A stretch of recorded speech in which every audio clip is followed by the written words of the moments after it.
Dear students, आज के इस वीडियो में मैं क्लास 10th के स्टूडेंट्स के लिए साइंस में बायोलॉजी के लेसन हमारा पर्यावरण अर्थात अवर एनवायरनमेंट में आपको इकोसिस्टम या पायतंत्र के बारे में आज मैं जानकारी दे रहा हूं। प्यारे बच्चों, इकोसिस्टम अर्थात पायतंत्र क्या होता है? देखिए, पायतंत्र ये जंतु, पौधे और सूक्ष्मजीव तथा जलवायवीय कारकों का एक सम्मिश्रण है। अर्थात पौधे, जंतु, सूक्ष्मजीव और जलवायवीय कारक इसको परस्पर मिलकर के बनाते हैं। तो हम कह सकते हैं कि जैव और अजैव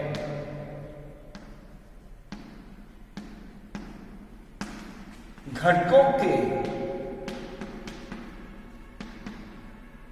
पारस्परिक आपसी रिलेशनशिप अर्थात संबंधों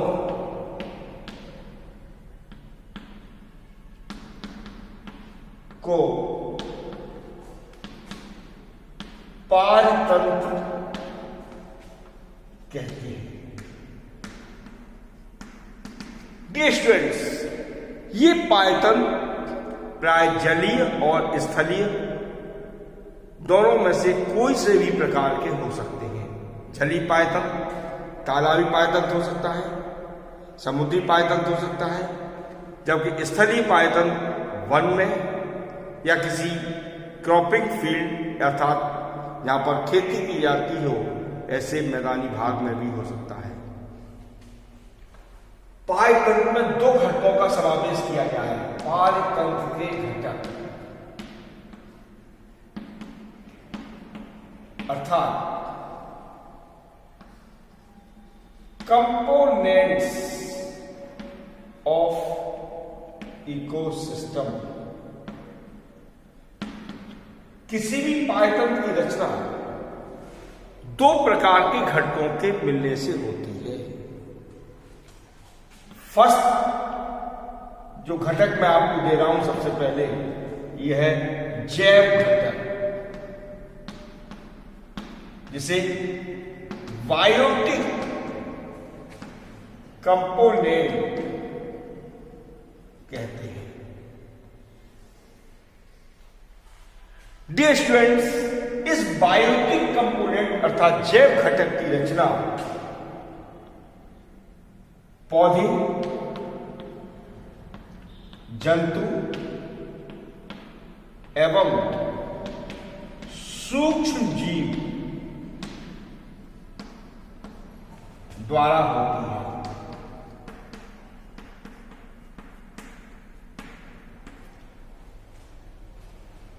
तो इन पौधे, जंतु और सूक्ष्म जीव के आधार पर बायोटिक कंपोनेंट को तीन भागों में बांटा गया है। इसका फर्स्ट पार्ट है उत्पादक या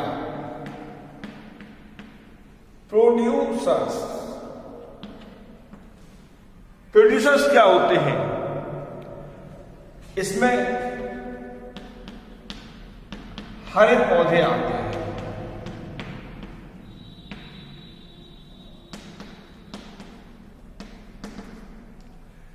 डियर स्टूडेंट्स, हरे पौधों में क्लोरोफिल नाम का ग्रीन पिगमेंट पाया जाता है। क्लोरोफिल, इस क्लोरोफिल की मदद से सूर्य के प्रकाश की उपस्थिति में वायु से कार्बन डाइऑक्साइड और मृदा से जल लेकर के पौधे अपना भोजन स्वयं बनाते हैं। तो हम कह सकते हैं कि वायु से कार्बन डाइऑक्साइड और मृदा से जल को एब्जॉर्ब करते हैं प्लांट्स, और सनलाइट की मौजूदगी में, सूर्य के प्रकाश की उपस्थिति में क्लोरोफिल की मदद से फूड मटेरियल बनाते हैं, और ये फूड मटेरियल ग्लूकोज के रूप में स्टोर होता है। इस एक्टिविटी में जल के विघटन से ऑक्सीजन निकलती है,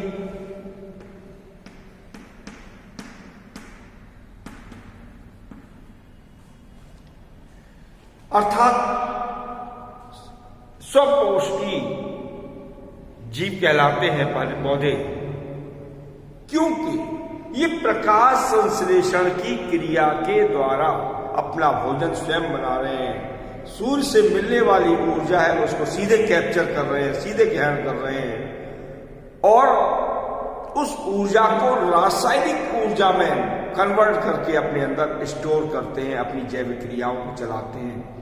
ये केवल पौधों में ही क्षमता है और हरे पौधे ही सूर्य के प्रकाश को अवशोषित कर सकते हैं, ले सकते हैं, क्योंकि उनमें क्लोरोफिल नामक एक हरा वर्णक या ग्रीन पिगमेंट पाया जाता है। इन्हें प्राथमिक उत्पादक भी कहा जाता है। दूसरा पार्ट है इसका उपभोक्ता। उपभोक्ता को कंज्यूमर्स कहते हैं और ये कंज्यूमर्स प्राय कई प्रकार के होते हैं। इसमें प्राय जंतु आते हैं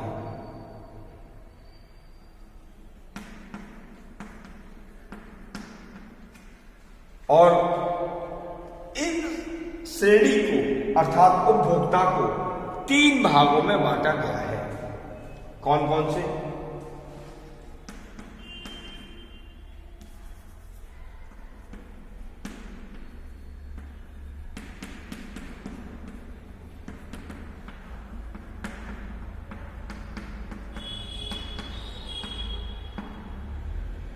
ये 3 भाग कौन कौन से हैं जिसमें इन कंज्यूमर्स को रखा गया है?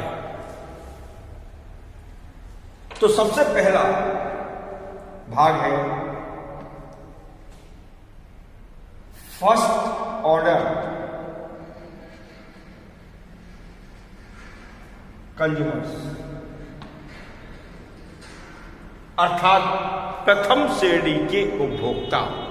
ये प्रथम श्रेणी के उपभोक्ता वे उपभोक्ता होते हैं जो सीधे अपना भोजन हरे पौधों से प्राप्त करते हैं, अर्थात हरे पौधों को ग्रहण करते हैं भोजन के रूप में और पौधों में जो स्टोर्ड एनर्जी है, संचित ऊर्जा है, उससे अपनी जैविक क्रियाओं को चलाते हैं, संपादित करते हैं।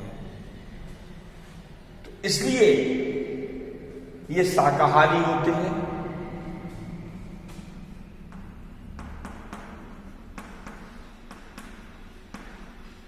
जैसे खरगोश, चूहा, गाय, बकरी, घोड़ा, हिरण आदि। सेकंड पार्ट है सेकंड ऑर्डर कंज्यूमर्स। ये सेकंड ऑर्डर कंज्यूमर्स क्या होते हैं? वे जीवधारी जो लोअर कार्निवोर होते हैं, अर्थात निम्न श्रेणी के मांसाहारी होते हैं, जो अपना भोजन केवल शाकाहारी जंतुओं से ही प्राप्त करने की क्षमता रखते हैं। तो हम कह सकते हैं ये निम्न मांसाहारी होते हैं। और ये अपने भोजन को शाकाहारी जंतुओं से प्राप्त करते हैं, अर्थात द्वितीय श्रेणी के उपभोक्ता कहलाते हैं, जैसे वुल्फ अर्थात भेड़िया, मेढक, सर्प आदि। तीसरा है थर्ड ऑर्डर कंज्यूमर। ये थर्ड ऑर्डर कंज्यूमर्स क्या होते हैं? ये उच्च मांसाहारी होते हैं जो अपना फूड मटेरियल शाकाहारी या निम्न मांसाहारी दोनों से प्राप्त करने की क्षमता रखते हैं, अर्थात शेर, बाघ, बाज आदि। ये सभी जीव थर्ड ऑर्डर कंज्यूमर कहलाएंगे। लेकिन मनुष्य एक सर्वाहारी जंतु है, अर्थात जो अपना भोजन जंतु और पौधे दोनों से ही प्राप्त कर सकता है। ये इस प्रकार का उपभोक्ता है। अब मैं आपको थर्ड पॉइंट बता रहा हूं, पॉइंट है इसका अपघटक। इसको हम डिकम्पोजर्स भी कहते हैं।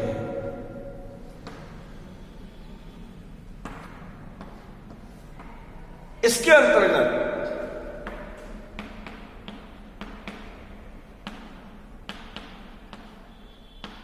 सूक्ष्म जीव आते हैं, जैसे जीवाणु, कवक आदि। ये वे जीव होते हैं जो जंतु या पौधों की मृत्यु के उपरांत उनकी डेड बॉडीज अर्थात मृत शरीरों को सड़ा गला करके शरीर को बनाने वाले जटिल कार्बनिक अवयवों को सरल कार्बनिक अवयवों में परिवर्तित कर देते हैं। और इस प्रोसेस के दौरान अर्थात इस क्रिया के दौरान जो एनर्जी रिलीज होती है, एनर्जी निकलती है, उस ऊर्जा का ये उपयोग करते हैं अपनी जैविक क्रियाओं को संपादित करने के लिए। और जो शेष अवशिष्ट पदार्थ हैं वे सभी पदार्थ मृदा में मिलकर के मृदा को उपजाऊ बनाते हैं अर्थात मृदा की उर्वरा शक्ति को बढ़ाते हैं। तो इस प्रकार से बायोटिक कंपोनेंट का निर्माण उत्पादक, उपभोक्ता और अपघटक अर्थात जंतु, पौधे और सूक्ष्म जीवों के माध्यम से होता है। अब मैं इसका आपको बी पार्ट बता रहा हूं, अजैव घटक। जो इसका दूसरा कंपोनेंट है इसको एबायोटिक कंपोनेंट कहा जाएगा।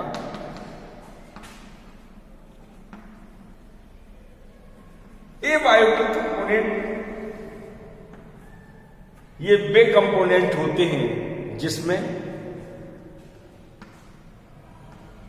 नंबर 1 कार्बनिक पदार्थ,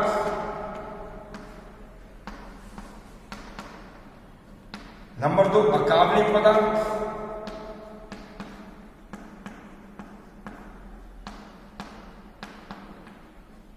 और नंबर 3 जलवायवीय कारक आते हैं। देखिए, कार्बनिक पदार्थ वे पदार्थ होते हैं जो बायोटिक कंपोनेंट्स जैसे जंतु और पौधे के शरीर का निर्माण करते हैं। इसमें कार्बोहाइड्रेट,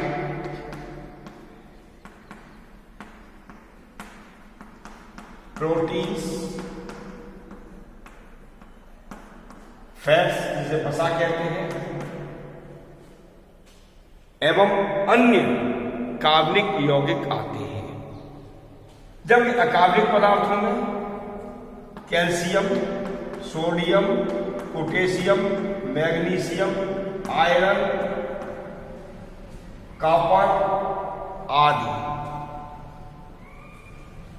के लवण आते हैं। इसके अलावा गैसेस भी आती हैं इसमें, ऑक्सीजन और कार्बन डाइऑक्साइड। जबकि जलवायवीय कारकों के अंतर्गत प्राय जल,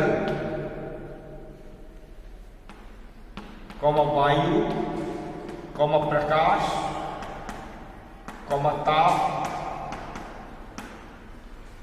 आदि तथ्यों का, आदि कारकों का समावेश किया गया है। तो इस प्रकार से जैव घटक और अजैव घटक के आपसी जो पारस्परिक रिलेशनशिप है, संबंध है, इन्हीं को ही पायतंत्र का नाम दिया गया है। तो डियर स्टूडेंट्स, तो आप इस तरीके से ये क्लियर समझ चुके होंगे कि किसी भी पायतंत्र का निर्माण जैव और अजैव घटकों के परस्पर मिलने से ही संभव है। तो आज का वीडियो यदि आपको अच्छा लग रहा हो तो इसे लाइक करना ना भूलें। साथ ही जिन विद्यार्थियों ने मेरे चैनल को सब्सक्राइब नहीं किया है वे मेरे चैनल को तुरंत सब्सक्राइब कर लें। अगले वीडियो में मैं आपको फूड चेन और फूड वेव के बारे में जानकारी दूंगा। Thank you.